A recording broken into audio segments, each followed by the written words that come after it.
Democratic Congressman Kurt Schrader says he should take credit, and that Republicans should be taken to task for trying to cut the spending that created the boom that we're enjoying. Congressman, good to have you. Hey, thanks, Neil. It's good to be here. Now, you as a blue dog Democrat cut sort of a moderate middle path on growth, so you were leery of the aggressive spending, but not all the spending. And now Republicans are trying to rein in that spending. You say that would be a mistake. Why?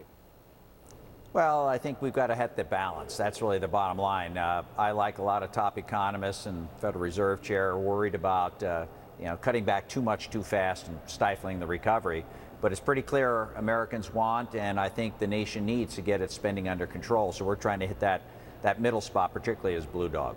I don't think you have to worry about cutting too much of the way things are going. But in a multi-trillion-dollar economy, even some of the most extreme numbers I've heard bandied about, even if you want to get up to $60 billion, chump change, right?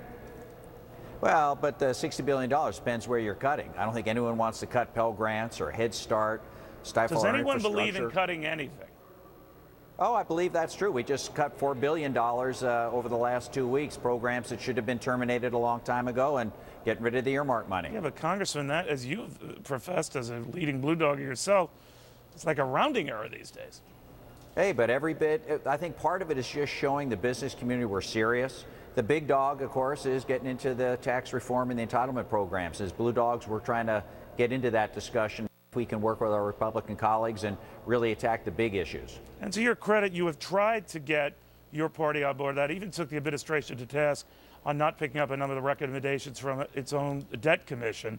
And they seem to be, that is a recommendation, sir, collecting dust. Now, we're going to hear from the commission co-chairs on Monday's show. But for now, You're disappointed that those recommendations are not being taken, aren't you? Well, I think as a package, those recommendations are pretty good. They've gotten good reviews, I believe, by economists across the spectrum. I think on the left, we understand you can't have some of the great programs for education, healthcare, public safety unless we get debt under control. And on the right, I think it's very clear the business community's waiting to make investments. That $2 trillion is sitting on the sideline. They want certainty. They want to know the United States is willing to cut back and live within its means. Then they'll make those investments. So I just want to be clear, Congressman. Do you think that the pickup in jobs we've been seeing is a result of stimulus? I think it is a big part of it. Some of it's just the economy slowly but surely recovering.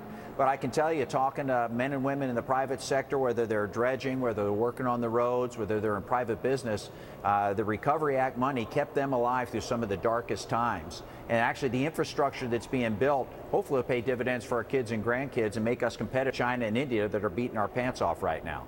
All right, Congressman, thank you very much. Thanks, Neil. All right, well.